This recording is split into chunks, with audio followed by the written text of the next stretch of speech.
Assalamualaikum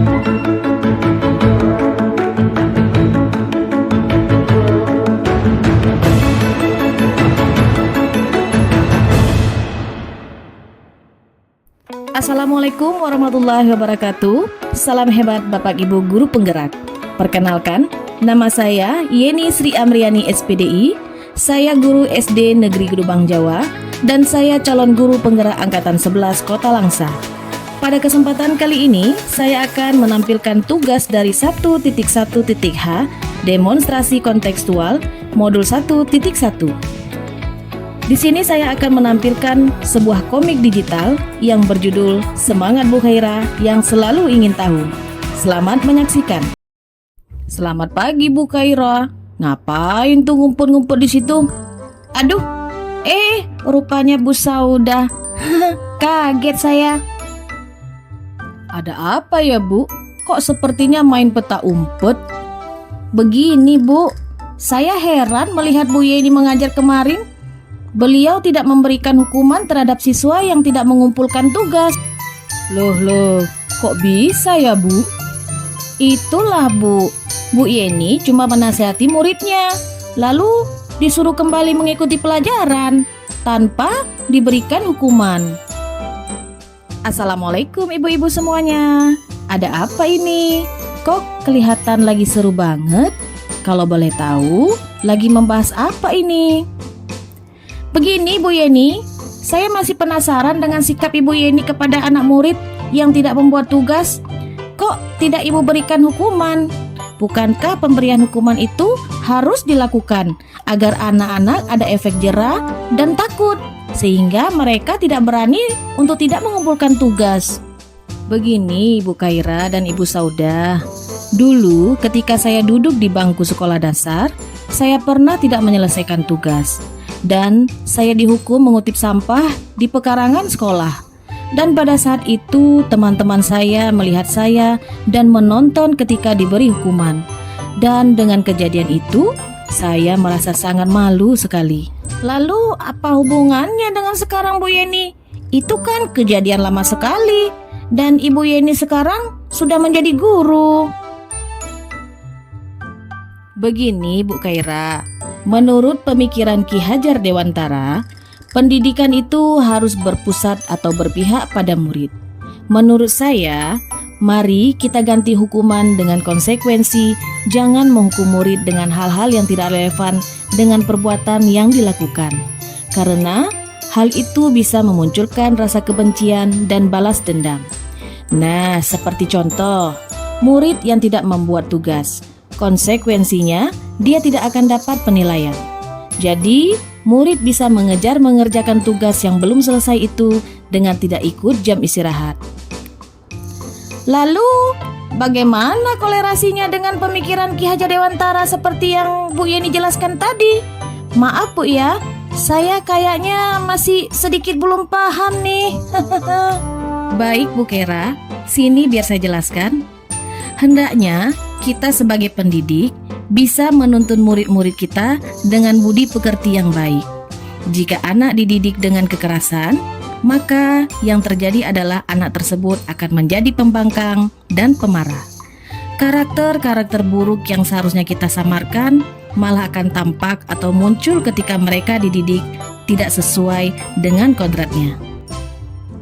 Wah, luar biasa sekali ya pemikiran Ki Hajar Dewantara. Mulai saat ini, saya akan merubah mindset saya. Tidak akan memberikan hukuman fisik pada murid lagi. Saya berjanji akan mendidik mereka dengan hati, agar budi pekertinya tumbuh dengan baik. Saya sepakat dengan Ibu Yeni. Mari kita gaungkan kata konsekuensi pada murid yang melakukan pelanggaran di sekolah, daripada harus memberikan hukuman yang tidak relevan.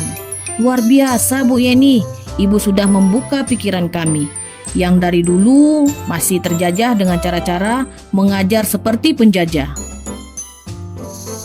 Maaf Bu Yeni, apakah saya boleh bertanya lagi? Wah, boleh sekali Bu Khaira. Apa yang bisa saya bantu? Kemarin waktu mengajar, kenapa Bu Yeni mengelompokkan anak-anak seperti si Amanda, anak yang suka bercerita dikelompokkan dengan anak yang suka bercerita. Kemudian si Ryan, yang saya tahu suka sekali membaca, dikelompokkan dengan murid yang sama-sama suka membaca. Menurut saya itu tidak bagus dan tidak sesuai kan, Bu? Oh, masalah itu ya, Bu. Mari saya jelaskan, Bu Khaira. Menurut pemikiran Ki Hajar Dewantara, kita sebagai pendidik selayaknya lah mendidik anak sesuai dengan kodrat alam dan kodrat zamannya. Kodrat alam di sini berkaitan dengan sifat dan bentuk, sedangkan kodrat zaman berkaitan dengan isi dan irama. Maksudnya apa? Bahwa masing-masing anak memiliki karakter yang berbeda-beda. Dalam satu kelas tidak bisa kita berikan perlakuan yang sama. Maka dari itu, kemarin saya mengelompokkan anak-anak berdasarkan gaya belajar mereka masing-masing. Waduh, kalau dengan cara begitu, apakah Bu Yeni tidak capek mengajar mereka dengan cara yang berbeda-beda? Apa tidak sebaiknya diajarkan secara klasikal saja, Bu? Kalau saya sih sudah pusing 7 keliling nanti. Nah, justru itu menjadi tantangan buat saya. Adapun tantangan yang saya hadapi adalah kesulitan mendeteksi gaya belajar murid, karena anak-anak belum memahami dan menyadari potensi yang ada pada dirinya. Mereka biasanya suka ikut-ikutan temannya. Selain itu, tantangan lain, kadang saya sedikit kewalahan dengan melakukan penilaian dengan tugas yang berbeda-beda di masing-masing kelompok. Lalu, apa solusi untuk mengatasi semua tantangan tersebut, Bu Yeni? Wah, semakin semangat dan penasaran nih saya untuk mempelajarinya dan melaksanakannya di kelas saya nanti. Baik, Bu Khaira.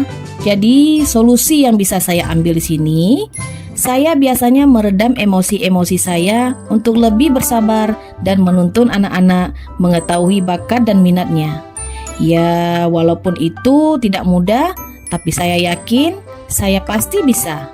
Intinya di sini saya harus disiplin, telaten, dan mengaplikasikan trilogi pendidikan Ki Hajar Dewantara. Wah, apalagi tuh trilogi pendidikan Ki Hajar Dewantara? Bisa Bu Yeni jelaskan lagi? Mari Bu Khaira saya jelaskan. Begini bunyinya. Ingarsa sung tulada, ing madia mangun karsa, dan tuturi handayani. Ingarsa sung tulada, di depan guru seharusnya memberi contoh. Ing madia mangun karsa, di tengah guru seharusnya memberi motivasi murid. Tuturi handayani, di belakang guru mendorong kreativitas dan memberikan kekuatan. Masya Allah, sangat luar biasa. Terima kasih banyak Bu Yeni atas penjelasannya. Ibu Yeni sudah membuka pikiran saya hari ini. Insya Allah saya akan laksanakan di kelas. Sama-sama Bu Khaira. Mulai sekarang, ayo kita menjadi guru yang berpihak pada murid, menuntun laku murid untuk menebalkan karakter-karakter baiknya dan menyamarkan karakter buruknya, sehingga pendidikan di sekolah kita bisa menjadi tempat tumbuhnya benih-benih murid yang memiliki budi pekerti baik, agar mereka bisa mencapai kehidupan dan kebahagiaan baik bagi dirinya maupun bagi masyarakat. Baik Bu Yeni, terima kasih banyak atas penjelasan dan ilmunya untuk hari ini. Saya menjadi banyak tahu, dan saya permisi dulu ya Bu Yeni. Udah bel masuk nih. Saya masih ada jam mengajar di kelas 6A. Sekalian nih, saya mau langsung mempraktekkan filosofi Ki Hajar Dewantara. Wah, Bu Khaira luar biasa. Langsung mempraktekannya di kelas. Semoga sukses dan berhasil. Semangat buat Bu Khaira.